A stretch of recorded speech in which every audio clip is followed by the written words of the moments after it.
વિદ્યાર્થી મિત્રો નમસ્કાર. શ્રી હીરપ્રા કન્યા વિદ્યાલયમાં આપણું હાર્દિક સ્વાગત છે. આજે આપણે પદ્ય 4 દશકમ ધર્મ લક્ષણમ જેના વિશે અભ્યાસ કરીશું. આપણે આની પહેલાં પણ આ પદ્ય 4નો એટલે કે ચોથા કાવ્યનો એક વિડીયો લેક્ચર છે એ આપણે જોઈ ગયા કે જેની અંદર આપણે પ્રસ્તાવના જોઈ. એની અંદર જે સંસ્કૃતનું ધાર્મિક સાહિત્ય છે શ્રુતિ અને સ્મૃતિ એની વિશે સમજ મેળવી અને જે ધર્મના જે 10 લક્ષણો છે એ 10 લક્ષણો વિશે માહિતી છે પ્રાપ્ત કરી કે એ 10 લક્ષણો સ્વરૂપે જે પ્રથમ શ્લોક છે મૂકેલો છે એ પ્રથમ શ્લોકની અંદર ધર્મના 10 લક્ષણો છે એનો સમાવેશ થયેલો છે. ત્યાર પછી પહેલો અને બીજો શ્લોક ત્યાં સુધી આપણે અનુવાદ છે શીખી ગયા છીએ. હવે આપણે આજે ત્રીજા શ્લોકથી એટલે કે દમઃ ત્યાંથી આપણે અનુવાદ છે એ જોઈશું. ન હસ્યતિ મહત અર્થને વ્યસને ચ ન શોચતી સવે પરિમ ઇતિ પ્રજ્ઞ સદાંતો દ્વિજ ઉચ્યતે. કે જે હસ્યતી એટલે કે હર્ષ પામવું અને ન હુષ્યતી એટલે કે હર્ષ પામતો નથી. મહત અર્થે એટલે કે આફત અથવા મુશ્કેલીની અંદર. વ્યસને અહીંયા કોઈ વ્યસનની વાત કરી નથી પણ મુશ્કેલી જે આફત આવે છે એની વાત કરતી નથી. મહત અર્થે એટલે કે મોટા કાર્યને માટે જે હર્ષ પામતો નથી અને જે મુશ્કેલીની અંદર એ શોક કરતો નથી.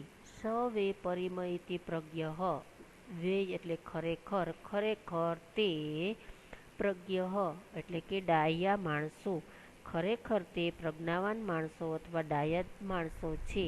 સદાંતો દ્વિજ ઉચ્યતે. દાંતો એટલે કે દમનશીલ તે દમનશીલ અથવા સ્વયમી છે એ દ્વિજ કહેવાય છે. આ શ્લોકનો અનુવાદ છે આપણા આગલા લેક્ચરની અંદર જોઈ ચૂક્યા હતા.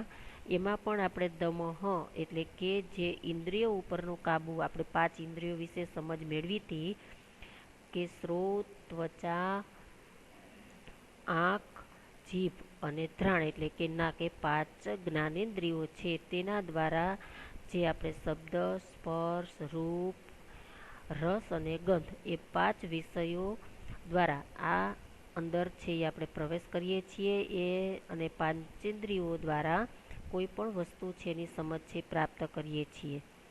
ત્યાર પછી ચોથો શ્લોક છે અસ્તેયમ.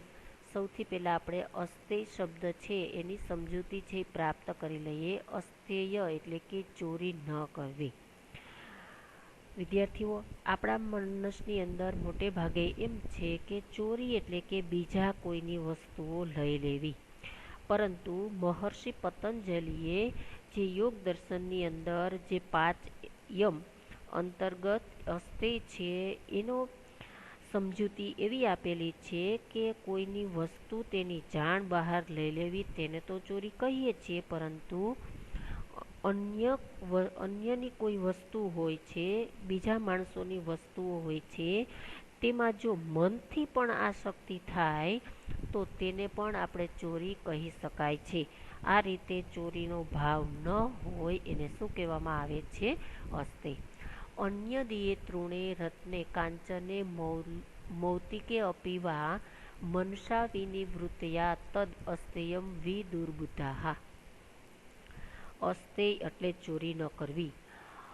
તૃણે એટલે ઘાસ, રત્ન એટલે રત્ન, કાંચને એટલે સોનું, મૌતિકે એટલે કે માળા જે મોતીની માળા છે એ. મનસા વિનિવૃત્તયા મનસા એટલે મનથી, વિનિવૃત્તયા એટલે કે જે નિવૃત્તિ પામે છે અથવા એનાથી જે વિમુખ રહે છે.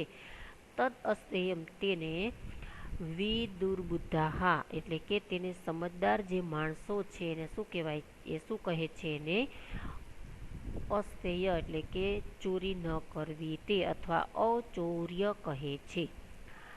અન્ય વ્યક્તિના જે બીજા માણસો છે એટલે કે અન્ય વ્યક્તિના ઘાસમાં, રત્નમાં, સોનામાં અને મોતીમાં પણ મનથી પણ જે નિવૃત્ત પામેલો છે અથવા એનાથી વિમુખ રહે છે એને જે પ્રજ્ઞાવાન માણસો છે, જે સમજદાર માણસો છે, એને શું કહે છે?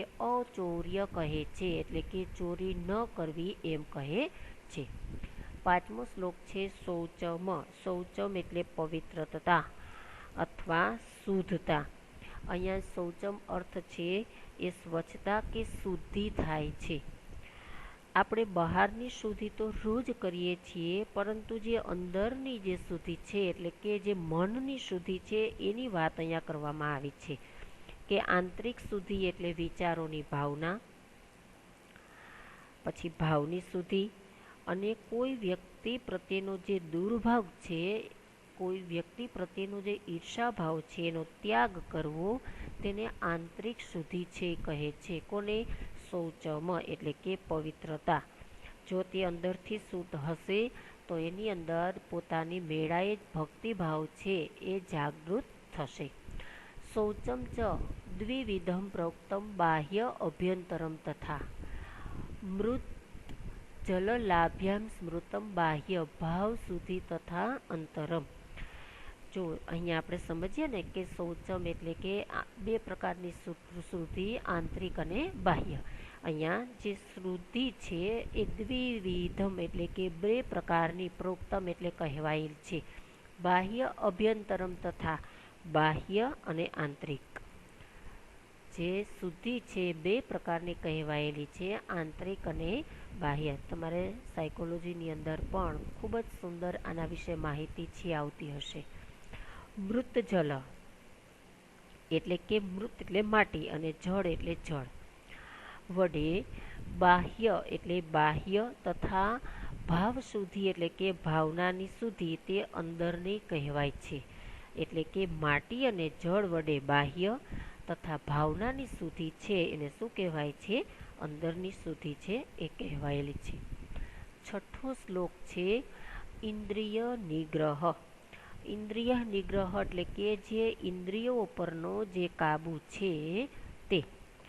અહીંયા જે માણસ છે એ કોઈ પણ પોતે સાંભળીને, સ્પર્શીને, ભોગવીને અને સૂંઘીને કોઈ પણ વસ્તુ પ્રત્યે એને ભાવ ઉત્પન્ન થાય, પરંતુ એ માણસ એનાથી કંટ્રોલ તો નથી, કારણ કે એને શું કરેલી હશે? પોતે ઇન્દ્રિયો ઉપર એને વિજય છે પ્રાપ્ત કરેલો હશે. એટલે કે જે ઇન્દ્રિયો ઉપરનો જે કાબુ છે એને કહેવાય ઇન્દ્રિય નિગ્રહ. શ્રુત્વા સ્પૃષ્ટવા ચ દૃષ્ટવા ચ ભુક્ત્વા ધ્રાત્વા યો નરઃ ન હુષ્યતિ ગ્લાયતિ વાસ વિજ્ઞ ચિતેન્દ્રિય યહ ચ નરઃ. કે જે માણસ સાંભળીને, સ્પષ્ટવા એટલે કે સ્પર્શીને, દૃષ્ટવા એટલે જોઈને, અને ભુક્ત્વા એટલે કે ભોગવીને, અને ધ્રાત્વા એટલે કે સૂંઘીને, ન હસ્યતિ એટલે હર્ષ પામતો નથી, ગ્લાયતિ ન ગ્લાયતિ એટલે કે જે દુઃખ પામતો નથી અથવા કંટાળતો નથી, સવિજ્ઞેયો જીતેન્દ્રિય તે માણસ જ પોતાની ઇન્દ્રિયો ઉપર એ વિજય છે પ્રાપ્ત કરે છે. સાતમો શ્લોક છે ધીહી એટલે થશે બુદ્ધિ. કે જે માણસ છે અહીંયા બુદ્ધિની વાત કરી છે, કે જે પોતાની પ્રજ્ઞા, બુદ્ધિ માટે વપરાયેલો શબ્દ છે મતિ એવો શબ્દ છે, પણ તમે પ્રયોજી શકો. અહીંયા છે જે બુદ્ધિ છે પ્રવૃત્તિ અને નિવૃત્તિની અથવા કાર્ય અને અકાર્ય એની વાત કરેલી છે. યાહા પ્રવૃત્તિમ ચ નિવૃત્તિમ ચ કાર્ય ભયા ભયે બંધમ મોક્ષમ ચ યા વેતી બુદ્ધિ સા પાર્થ સાત્વિકી. યા શબ્દ આપ્યો છે અને બુદ્ધિ. યા બુદ્ધિ જે બુદ્ધિ. અહીંયા કોને વાત કરી છે? પાર્થ. અહીંયા પાર્થ એટલે ભગવાન જે કૃષ્ણ છે એ પોતે અર્જુન માટે વપરાયેલું સંબોધન છે, અથવા કુંતી જે પુત્ર છે એના માટે વપરાયેલું સંબોધન છે. કે હે પાર્થ અથવા હે કુંતી પુત્ર અર્જુન, જે બુદ્ધિ પ્રવૃત્તિ અને નિવૃત્તિને, કાર્ય અને અકાર્યને, ભય અને અભયને તથા બંધન અને મુક્તિથી શું કરે છે? એ જાણે છે. એને કોઈ પ્રકારના એટલે કે તે માણસ છે હંમેશા સત્વગુણના સ્વભાવવાળો હોય છે. સાત્વિકી એટલે કે પોતાના સદવિચારો, પોતાનો સ્વભાવ છે સારો એટલે કે સદભાવનાવાળી, કે તે બુદ્ધિ તેની સત્વગુણના સ્વભાવવાળી હોય છે. હે પાર્થ, જે બુદ્ધિ પ્રવૃત્તિ અને નિવૃત્તિને, કાર્ય અને અકાર્યને, ભય અને અભયને, બંધન તથા મોક્ષને જાણે છે, તે માણસ અથવા તે બુદ્ધિ સત્વગુણના સ્વભાવવાળી હોય છે. 8મો શ્લોક છે વિદ્યા. અનેક સંશયો છેદી પરોક્ષ અર્થસ્ય દર્શકમ સર્વસ્ય લોચનમ શાસ્ત્રમ યસ્ય ન અસ્ત્ય બંધન એવશ. અહીંયા વાત કરી છે કે વિદ્યા, વિદ્યા એટલે એ જ્ઞાન માટે વપરાયેલો એનો સમાનાર્થી શબ્દ છે. શાસ્ત્ર છે એના માટે પણ વપરાયેલો આ શબ્દ છે. અથવા જ્ઞાનને જાણવા માટે અથવા જ્ઞાનના પ્રકાશ કરવા માટે વપરાયેલો શબ્દ વિદ્યા છે. જે આપણે કોઈ જાણી શકતા નથી એના પામવા માટે વપરાયેલો શબ્દ વિદ્યા છે. કેમ કે કોઈ સિદ્ધાંત છે એની જાણકારી આપણે પાસે નથી, પણ જો સિદ્ધાંતને જાણી લેશું, એનું જ્ઞાન થઈ જશે તો એ આપણા માટે સરળ બનશે. તો જે સરળ બન્યું એટલે કે મનુષ્ય વિદ્યા દ્વારા એ ગ્રહણ કર્યું અને એમ કરતાં કરતાં પોતાના જે સંશયો છે એને શું કર્યા? નાશ કર્યા. તો જે જ્ઞાનના દર્શન માટે જે પોતે જ્ઞાન પ્રાપ્ત કરે છે, કેવી રીતે કે જે દર્શન માટે નેત્રની જે આવશ્યકતા નથી પરંતુ જ્ઞાનરૂપી લોચનની આવશ્યકતા છે.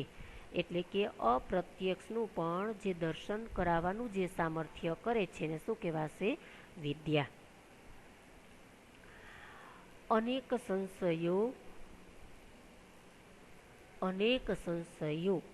શું કરે છે? એને છેદી એટલે કે એને છેદી નાખે છે. પરોક્ષ અર્થસ્ય દર્શકમ એટલે કે પરોક્ષ, જેને પ્રત્યક્ષ ન જોઈ શકાય એને શું કહેવાય છે? પરોક્ષ. એટલે કે આંખોથી ઝીલી રહેલી બાબત એ પ્રત્યક્ષ, પરંતુ જેને આપણી સામે નથી એને શું કહેવાશે? અપરોક્ષ. અનેક સંશયોને દૂર કરનાર અને અપ્રસ્તુત અર્થનું એટલે કે પરોક્ષ વિષયનું જે દર્શન કરનાર છે એ શાસ્ત્ર શું છે? વિદ્યા. કારણ કે સર્વસ્ય લોચનમ શાસ્ત્ર યસ્ય ન અસ્ત્ય બંધન એવશ. કારણ કે દર્શન કરનારનું જે આ શાસ્ત્ર છે એ સર્વસ્ય બધાનું લોચન છે એટલે કે બધાનું નેત્ર છે. જેની પાસે નથી તે અંધઃ યસ્ય એટલે કે જેની પાસે ન અસ્ત્ય અંધઃ, જેની પાસે નથી તે માણસ છે કેવો છે? આંધળો. એટલે કે આંખ હોય, દ્રષ્ટિ પણ ન હોય તો તે માણસ છે કેવો કહેવાશે? આંધળો. સત્યમ યથાર્થ કથનમ યજ્જ સર્વલોક સુખપ્રદમ તત્સત્યમિતિ વિજ્ઞેન અસત્યમ તદ વિપર્યયઃ. એટલે કે જે વાસ્તવિકનું યથાર્થ એટલે વાસ્તવિક, જે વાસ્તવિક કથન છે તે સર્વલોક સુખપ્રદમ બધા લોકોને સુખ આપનાર છે. તે શું છે? સત્ય. જે વાસ્તવિક કથન છે તે બધા જ લોકોને સુખ આપનાર છે તે સત્ય છે. તત્સત્યમિત એટલે કે તે એમ જાણવું. વિજ્ઞેયમ અસત્યમ તદ વિપર્ય, જે અસત્ય છે તેનાથી વિપર્ય એટલે કે એને ઉલટું, વિજ્ઞેય એટલે જાણવું. જે અસત્ય છે તેનાથી શું છે? ઉલટું. કેનાથી? અસત્યથી. જે વાસ્તવિક છે તે જ સત્ય છે, તે જ બધાને સુખ આપનાર છે, તેને જ આપણે સત્ય છે એમ જાણવાનું છે અને અસત્ય તેનાથી ઉલટું છે. ત્યાર પછી છેલ્લો શ્લોક છે અક્રોધઃ. તપતે યતતે ચ ઇવ યત દાનમ પ્રયચ્છતિ ક્રોધો હિ સર્વ હર્તિ તસ્માત ક્રોધોમ વિવર્જયતે. એટલે અહીંયા એવી વાત કરી છે કે યત તપતે, જે તપ કરે છે, પરિશ્રમ કરે છે અથવા જે પ્રયત્ન કરે છે, અને યત દાનમ પ્રયચ્છે અને જે દાન આપે છે. પરંતુ શું થશે હવે? ક્રોધો હિ સર્વમ હરતી, ક્રોધ જ તેનું બધું હરી લે છે. તસ્માત તેથી ક્રોધમ વિવર્જયત એટલે કે વિવર્જયત ત્યાગ કરવો જોઈએ. શેનો ત્યાગ કરવો જોઈએ? ક્રોધનો. તેથી ક્રોધ છે એનો ત્યાગ કરવો જોઈએ. જે તપ કરે છે એટલે કે પરિશ્રમ કરે છે, પરિશ્રમ કરીને પોતે દાન આપે છે, પરંતુ દાન આપ્યા પછી પણ જો એ ક્રોધ કરે છે તો એનું દાન છે એ યોગ્ય લેખાતું નથી. તેથી એના ઉપર શું કરવું જોઈએ? ક્રોધ છે એનો ત્યાગ કરવો જોઈએ.